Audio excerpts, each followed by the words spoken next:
to settle into your chairs, as straight a spine as you can have. Maybe palms up on your lap if you're comfortable with that. It allows the body to prepare to receive something delicious.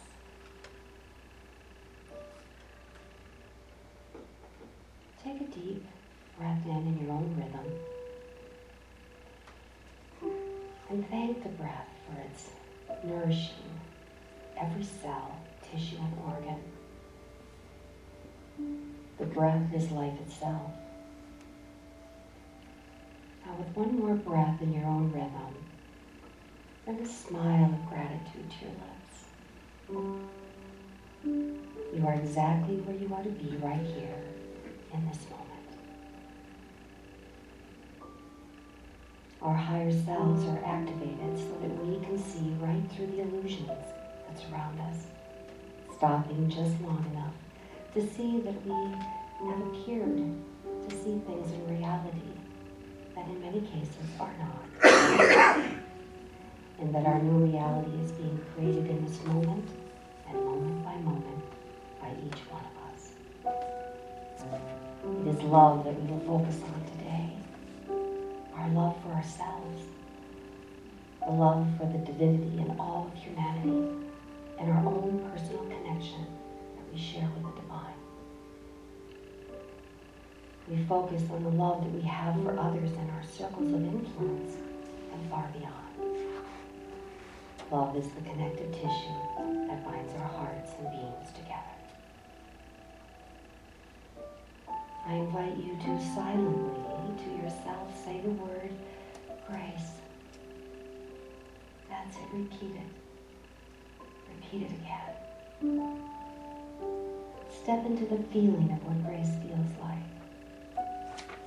Grace feels your presence this moment with peace and love.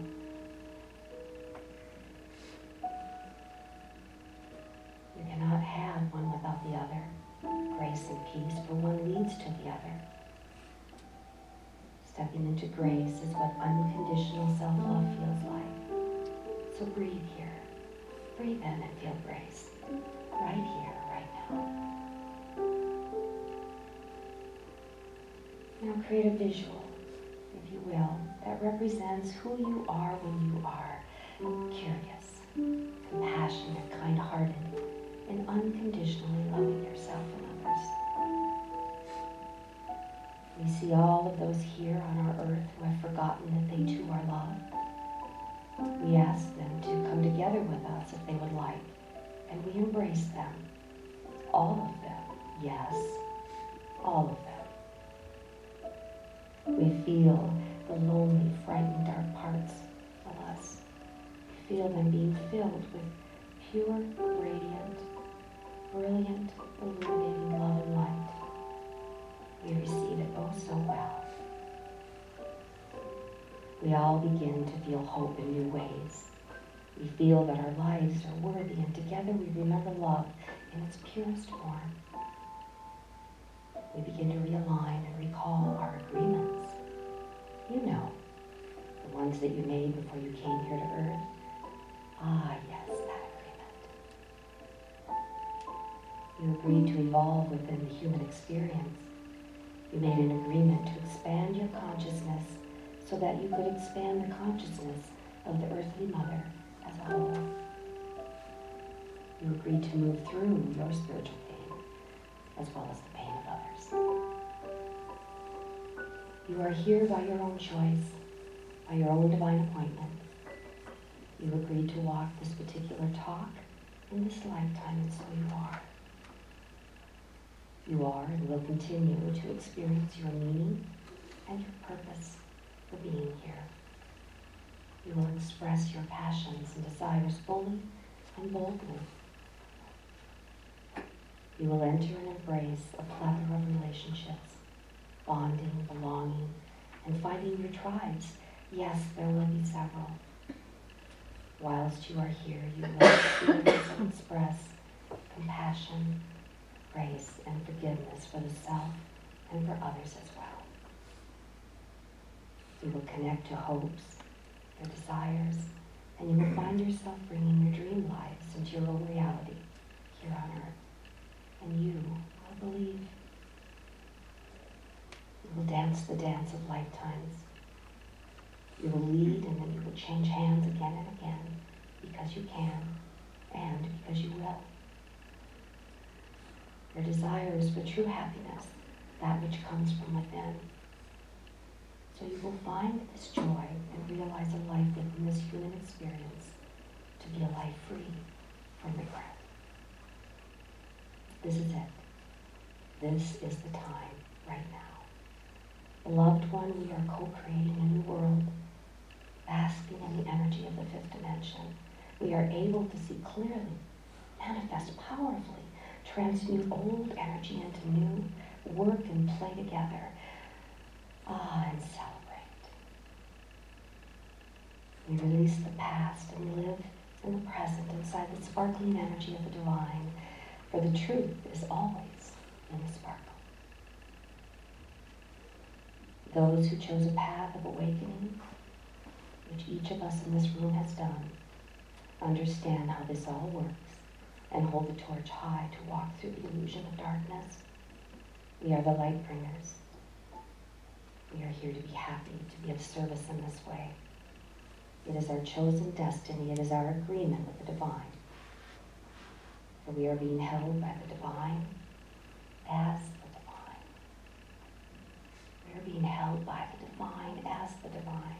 Embrace that. For we are one with the divine. We are one with all that is. And we are the ones we've been aching for. Now fully experience the energetic force field of love that we've co-created right here, right now. It's so beautiful. How simple and how real it is. So feel it in your body and feel it in your bones. Now go forth from this moment and boldly bring your wisdom to life. Boldly bring your wisdom to life. Amen, Om Shanti.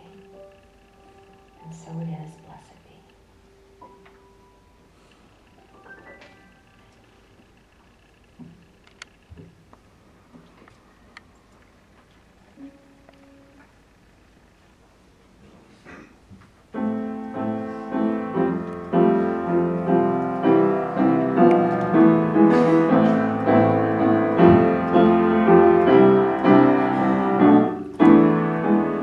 Let me run through a field in the night. Let me lift from the ground till my soul's in flight. Let me sway like the shade of a tree. Let me swirl like a cloud in a storm on the sea.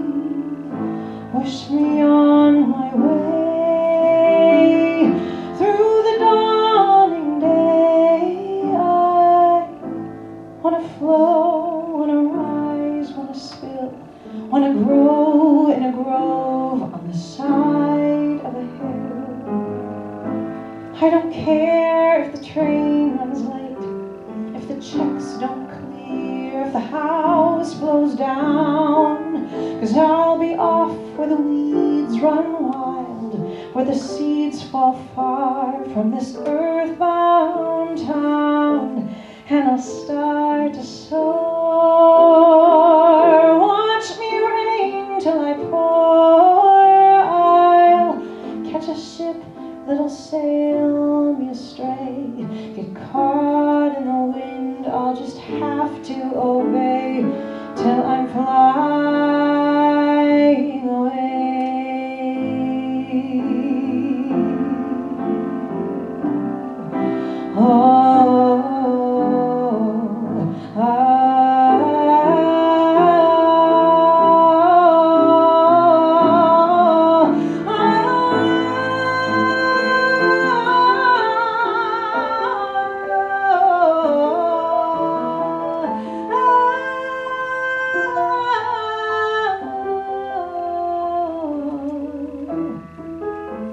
Let me leave behind all the clouds in my mind. I want to wake without wondering why, finding finding myself in a burst for the sky.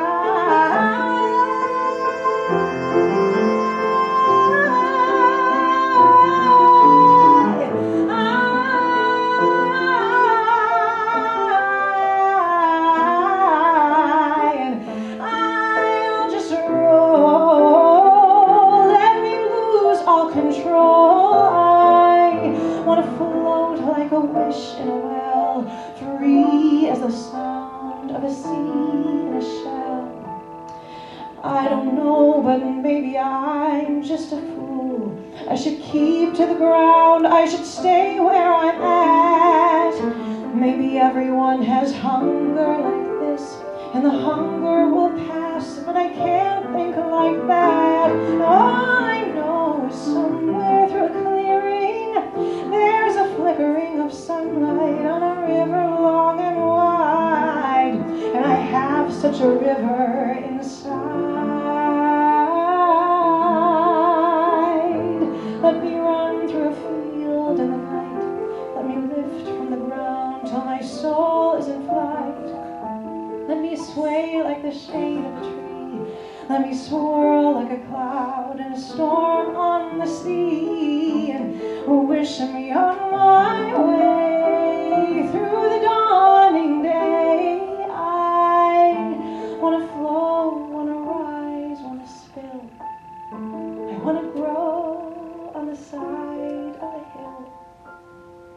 I want to shift like a wave rolling on. I want to drift from this path I've been traveling upon before I'm gone.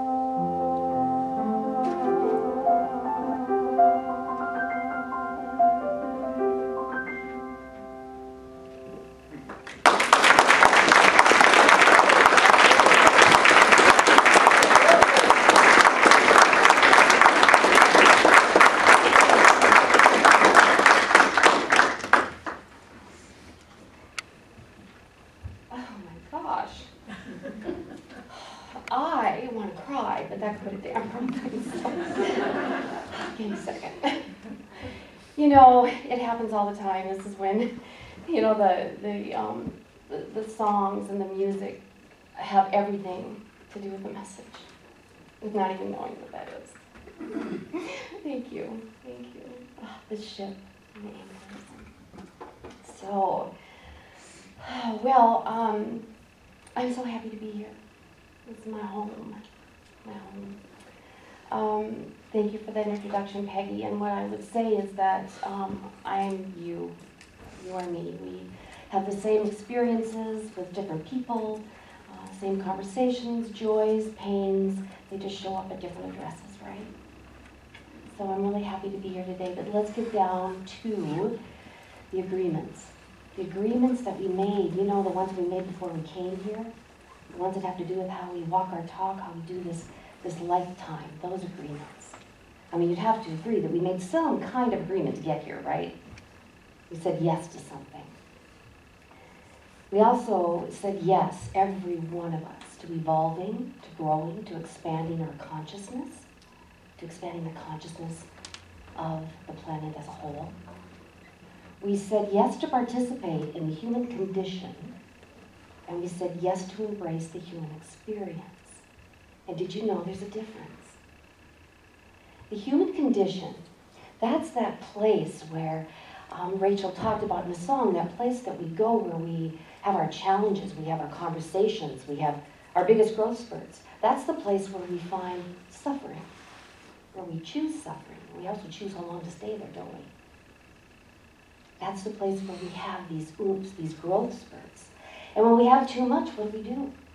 We find ourselves ebbing and flowing over into the human experience.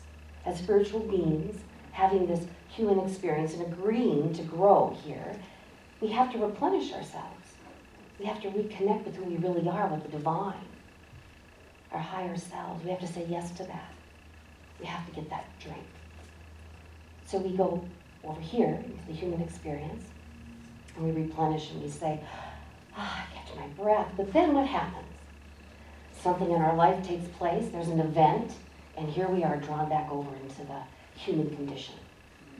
It offers us an opportunity for maybe a little more pain and some joy. It's not all painful, but there is spiritual pain because everything is spiritual, right? So we're over here and we're in this human condition and we're working our way through that. And we have to come back over here to the experience to get what we need to keep on going, doing this. And then one day the condition calls us and we kind of stop for a moment and we realize that we can set a boundary. We can be and hold a space for another without all the drama and getting all caught up in that. Because we know that we can go back and forth. And you see, that is evolution. That's evolving. That's expanding ourselves when we realize we actually become aware that we're inside of a dance. This is the dance we agreed to have. And when we know that that's what's going on here in this human condition and experience, it sheds a new light. We have a new perception on how we move through this lifetime. So we see that this is a dance, this exchange of hands all the time. Peggy mentioned that I worked in hospice, and that was an honor. It was, every experience was enlightenment. And I worked with those individuals at end of life, their families, my team, helping them be able to do this hospice work day after day, hour after hour, minute after minute. And inside of that experience, I heard my hospice patients talk about family, talk about relationships, conversations. They spoke about regrets, and I'm echoing. They talked about forgiveness and relationships. They talked about the things that they wished they had done, the places they wished they had traveled only to dream about in their minds. They talked about careers that they wished they had left or careers they wished they had embraced. They spoke about more education or less, working less, being more with family. And they talked about lifestyles. A lot of people talked about lifestyle. How they regretted not being in a state of wellness, to have different healthy relationships, different conversations, to do their life the way they might have wanted to do it. They spoke about spiritual pain and that pain that melded in and off of everyone around them. And we know what that is. We know what it feels like energetically to feel higher frequency and a lower vibration, and how long to stay in and out of that, right? So I was so inspired and intrigued and curious that as I did my research and I recalled so many of the experiences that I had had at end of life, walking and assisting those to the other side of the veil, into the light, which again is an honor, this birthing out process. It is the most spiritual experience that there is, by the way. That thing that we avoid all of our adult life, the D word, death, right? When in fact, and we're all looking for enlightenment, when in fact the truest moment of enlightenment is when we leave. So inside of those experiences, I was so inspired that I wrote a book, because those dying are our greatest teachers. They teach us about living. Because when we're here, in this gap, I call the gap of all things, is the gap of our living. And it's about doing it better. Plain and simple. Living better so that we can die better. It may not be easy, but it is simple. So inside of this, all of these experiences, I observed the pillars and foundations in everyone's life. This was all a similarity. I watched the spiritual pain move in and through them, including myself. And it did this in so many different ways, on so many different levels. So I decided to call these pillars the 4 mainstays of our living. And these are what I discuss in my book, throughout the book. I'd like to read you an insert from my book. Would that be okay? Okay. This happens to be in chapter 13, but maybe there isn't a chapter 13 anymore, Peggy, right? My favorite number. I believe that we are spiritual beings choosing to have a human experience to evolve our souls. This is the sole reason that we are here. Our spirituality is based on our relationship with ourselves. It calls us to connect to our inner wisdom, strength, and courage so that we can do what is ours to do. No more, no less, whatever that may be for you. It is sacred. It belongs to only you, and you can connect with it at any time. Your spirituality is an innate knowing of who you are, why you do what you do, and how you would like to walk your talk in this world. You have to decide for yourself, for only you know your truth. The way we connect with our spiritual self is through the four mainstays of being this person that we are being. The good news is you're not alone. We all exist within these four mainstays, and we are all triggered inside of them. If that doesn't make you feel better, just keep reading. My intention is to introduce you to a new perspective on making your way through these influences and to offer you the four mainstays of regret-free living. Another thing that we all have in common is regrets. They don't bring aliveness to our living, and we would all agree that to experience fewer regrets would make for a happier and more content life, because regrets create pain, and inside of that pain is an offering to you to see in a new way, perhaps. The pain is also known as spiritual pain. After all, it's all spiritual, mystical, sacred, and divine. It's all holy. So what's spiritual pain got to do with it? Many of us are going through our lives aware of a well of pain underlying our daily awareness that we felt for so long that we aren't even sure where it comes from. It's almost as if it's a part of who you are now, or the way that you see the world. But it's important to realize that this pain is something that needs to be acknowledged, processed, and released. The longer we sit on it, the harder it is to work through, and more likely it will be forced to acknowledge itself and make itself known to us in a way that we cannot predict. So rather than waiting for this to happen, we can empower ourselves by identifying the pain and resolving to act towards healing. Another reason we're here. Find our way to heal. So all spiritual pain is related to and can be released by what I call the four mainstays. So I'll tell you about four mainstays. On here? Okay. So the mainstays are, our human experience embraces these four mainstays in every moment. I call them mainstays because this refers to the pillars, the foundation, the strength from which we get to do this life. The mainstay is always in forward motion, like the mainstay in the ship, and in this case, your ship. And within each of these mainstays that are referred to are elements. And these elements are the influencers of every intersection, every conversation, every interaction that exists in our lives, whether they be joy-filled or painful. The first mainstay is meaning, purpose, and passion. That's what we're going to focus on in the workshop today. What is meaning?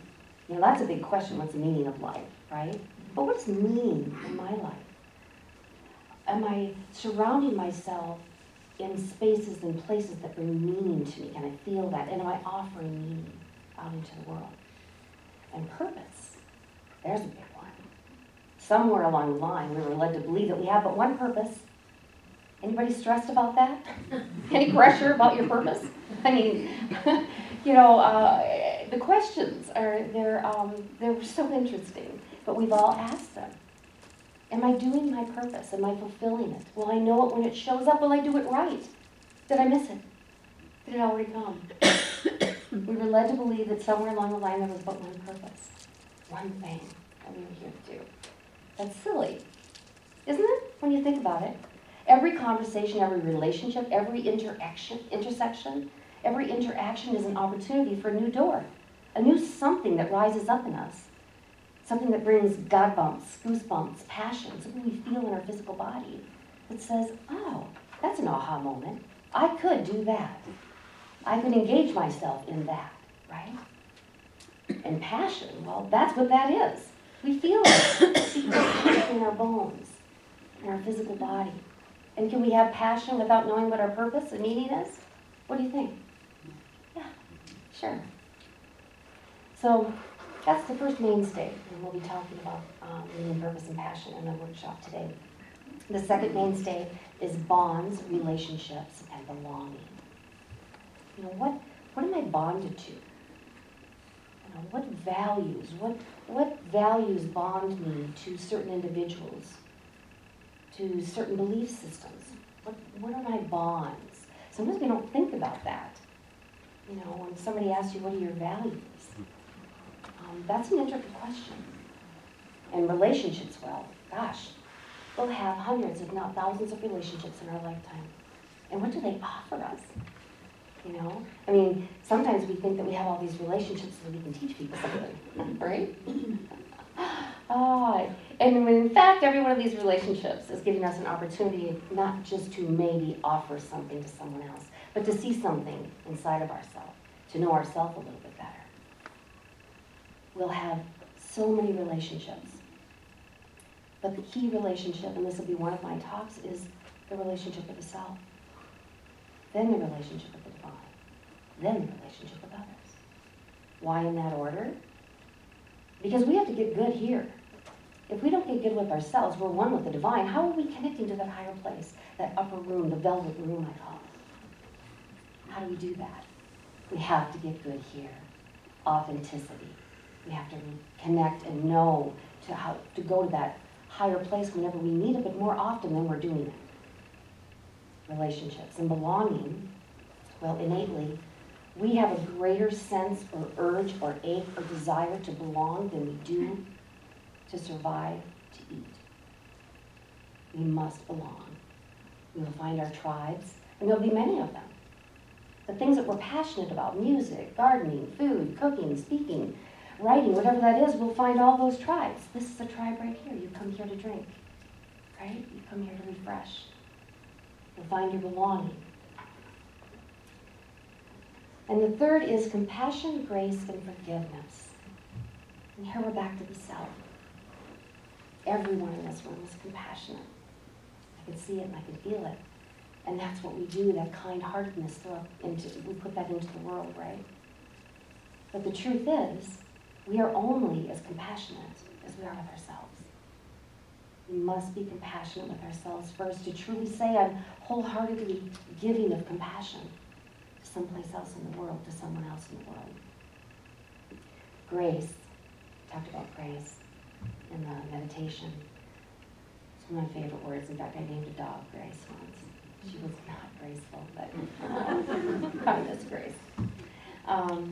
But grace is, again, non-tangible. And I often hear people say, I got to do this more gracefully. Or I'd sure like to bring some grace into this situation. But grace is always here. It's always within us. So it's really about finding the feeling of what grace feels like and stepping into that. And walking our lives inside the feeling of what grace feels like. And forgiveness. Oof. That's a biggie. I promise it gets better though. Because that's a big one. What's really interesting about forgiveness is that we've all learned in order to forgive others, we must work on forgiving ourselves. Little by little, piece by piece. Whatever that means for us. But what was really interesting is most people believe that at the end of life, what the individual and the families are holding on to and grasping for is hope. When in fact, 58% of people are engaged in either avoiding or embracing forgiveness at the end of life, and only 8% hold hope. So we'll talk about hope. And the fourth mainstay is hope, dreams, and desires. Embracing hope, dreams, and desires. Hope, there's that little non-tangible word. Holds so much clout, though, doesn't it? I mean, we are either hopeful in hopefulness, or we're either hopeless in hopelessness. There's no gray area there. So what is hope for you? How does it play a part in how we move through this life? It's kind of like wishing. You know, wishing is wishing. I don't know. I don't put a lot of clout in wishing. So what is hope for you, and how can that be different for you? Because it's a powerful word when we give it that to empower us. And our dreams. You know, what are we doing with our physical dreams? They all have meaning. They all have purpose. They're all messages. Our dreams are our soul playing with our imagination, waking us up, visiting us in our hour of sleep and rest. What about the dreams? that you hold as visions, that which you visualize, that which gives you goosebumps when you think about it, when you talk about it. What about your dreams? Are they coming to fruition? And are you reminding yourself, which is something we forget to do, that you've had so many of them come true? We get caught up in what's not working. We forget to speak what we've done. Patience comes with that too. I'll talk about a little bit of that about my near-death experience and patience in the workshop today. Dreams and desire, another favorite word. Not to be confused with want. Think about the word want. Just say it to yourself. Want. Want. And go ahead and say it out loud. I want that car. I want that house. I want that thing. I want that job. I want that life partner. I really want that life partner. God, I want that. How does that feel? Needy. Yeah, kind of empty. When we want, we create, we manifest, we draw to us the experience of wanting, and wanting is empty. Kind of like wishing. Desire. Now say the word desire. I desire that. I mean, gosh, I got goosebumps for every one of you. That is the language of the soul, our feelings. When we can feel something, when we talk about it, think about it, visualize it, and we can feel that desire, that's how we manifest. That's how we create a vibration that aligns us with that which we desire. Once we put that out there, it's here. And we might be down here because of life and the human condition, right? Got to come back over here and raise the vibration so we can marry it with that one thing that we want. And guess what? Once you reach that one thing, there's one more one thing. And there's another one thing, and there's another one thing. My whole point to there is more than one purpose for each one of us here. So as you can see, we have a lot to discuss over the next few months. I'll be doing a series of talks. There are 4 talks. This is the first one on the 4 mainstays and workshops to follow. Each one of these influences that I spoke about all complement one another. Can't have one without the other. It's like having up without down. You can't experience up unless you've experienced down, in without out, here without there, over without under. See what I'm saying? So all of this is interconnected, all intertwined, all interconnected, isn't it? Rachel? So we're going to discover together a new perception on this human condition and human experience and dance, and how once we see it in the new set of eyes, through a new lens, wow. Maybe next time I come, you'll all be wearing rose-colored glasses. Wouldn't that be cool? That would be fun. So today's workshop, we're going to focus on the first of the 4 mainstays, meaning, purpose, passion. The key to regret-free living is lifting your veil. What is the veil? This is the different veil, and the veil that I talk about of moving to the other side, moving from this world, transitioning into the next. This is the veil that we all have, every one of us. We'll have many of them in our lifetime. What is the veil to you? Why don't you lift it? Why don't you drop it? Will you? Can you? Why don't you? What's holding you back from what's on the other side of your veil? Talk about that today. New insights, meditation, journaling, some, I promise, aha moments, maybe a few breakthroughs. So, and also today, for attending the workshop, I'll be giving everyone who attends the workshop a complimentary discovery session with me. We can schedule that later on. And also, for Unity Rising, all the proceeds for today's workshop, which is $20, will go to Unity Rising. So please contribute, take away some tools to do this life better. It's about living better. It's about living better inside of the gap of all things. So I'd like to close with a passage that I wrote. In fact, on New Year's Eve, it will be 20 years ago. I was at a crossroads. I was sobbing. I could hardly even breathe, I remember. And I wrote all the way through the night. Usually when we're at a crossroads, we've all been at one, we are always releasing something or someone. And I found myself furiously writing and then typing. And this is what came.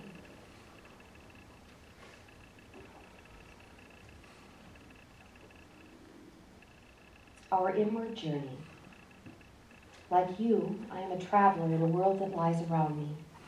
A journey on the roads of my experiences, my sensations, and my interactions. Like you, I belong in this outside world. I fit in it like one very tiny but significant piece of a giant puzzle, and I see myself there. But, like you, I know another world, a world that lies within me, that belongs to me. It too is like a puzzle, made up of feelings and ideas and emotions, all mine to create and fit together as I choose, ever so graciously, gracefully, and effortlessly. And even as I travel through the outside world, I am always attempting to keep in touch with who I really am, always seeking out the wonders of this quiet world within me, the gap between my destinations. I am a questioner, expecting explanations and then held spellbound by the unexplained, the grand mysteries of time, space, and life itself. I float among these secrets, I reach into their shadowy depths, and I contemplate their vastness, and I know a quiet sense of awe here. I am an individual, my own distinct self with my own identity. I am like a snowflake that is different from all others, with abilities and talents, emotions and opinions, ideals and beliefs, all shaped into a pattern never seen before. I am unique. I have vision and I have passion. I am a giver of pleasures that are mine to give, like an artist painting pictures with a palette full of energy. If there is beauty in my offerings, there is beauty in them for me as well. So I paint my life with the colors of energy and dance inside the light of it all. I am a believer, accepting much on faith. I trust my past experiences. For me, there is a calm security in knowing that some things have always been, and some things will always be. My friendship, my soul's journey. So here I am, one of many, equal with my brothers and sisters, conscious of our common past and future, encouraged by our common hopes and yearnings, and strengthened by the oneness that we seek, our higher consciousness. I feel a quiet comfort in our sameness as we make our way together, each on a separate path, perhaps, yet all going in the same direction. Yes, like you, I am a traveler in this inward journey,